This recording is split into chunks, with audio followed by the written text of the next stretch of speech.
येणाऱ्या 9 ऑगस्टला क्रांतीदिनी दुपारी 12:30 वाजता क्रांती चौक ते कमिशनर ऑफिसपर्यंत बच्चू भाऊच्या नेतृत्वात शेतकरी, कष्टकरी, दिव्यांग, महिला, पत्रकार बंधू, कामगार यांच्या समस्या घेऊन आक्रोश मोर्चाचं नियोजन केलं आहे। अतिशय शांततेच्या मार्गानं आम्ही या मोर्चाचं नियोजन केलं आहे। एकूण 17 मागण्या आमच्या या मोर्चामध्ये आहेत। सरकारनं जर यानंतरही दखल घेतली नाही तर आम्ही पुढचं आंदोलन सप्टेंबर महिन्यात शिवाजी मैदानावर प्रहार स्ट्राईकनं करू। ही लढाई आरपारची लढाई राहील। जर ह्या मागण्या मान्य झाल्या नाही तर येणारा काळ हा सत्तेतील लोकांसाठी अतिशय कठीण राहणार आहे। एवढंच आगामी निवडणुकीच्या तोंडावर पक्षाने काय भूमिका घेतली? निवडणूक आपण जर पाहिलं तर मला वाटतं तुम्ही प्रहारबद्दल पूर्ण माहिती घेतली नाही। प्रहार हा कार्यकर्त्याचा पक्ष आहे आणि मागील 20 वर्षापासून सन्माननीय बच्चूभाऊ कडू या विधानसभा प्रतिनिधित्व करतात।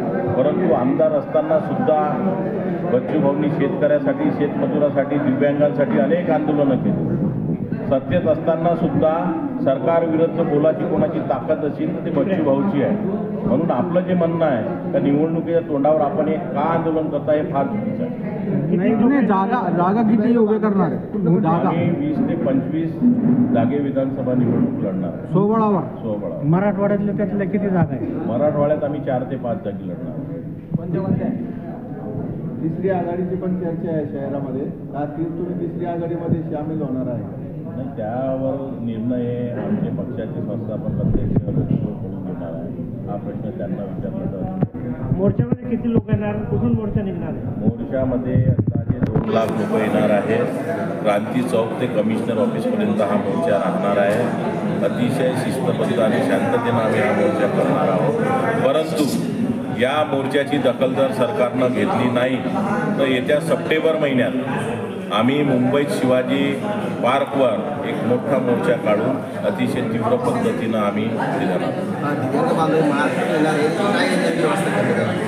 दिव्यांग बांधव आपापल्या पद्धतीने इथं येणार आहे। परंतु इथं आल्यानंतर त्यांची गैरव्यवस्था होऊ नये म्हणून आमच्या कार्यकर्त्यांनी ठिकठिकाणी मंगल कार्यालय, लॉन बुक केले आहे। तिथं त्यांची जेवणाची व्यवस्था त्यांनी केली आहे।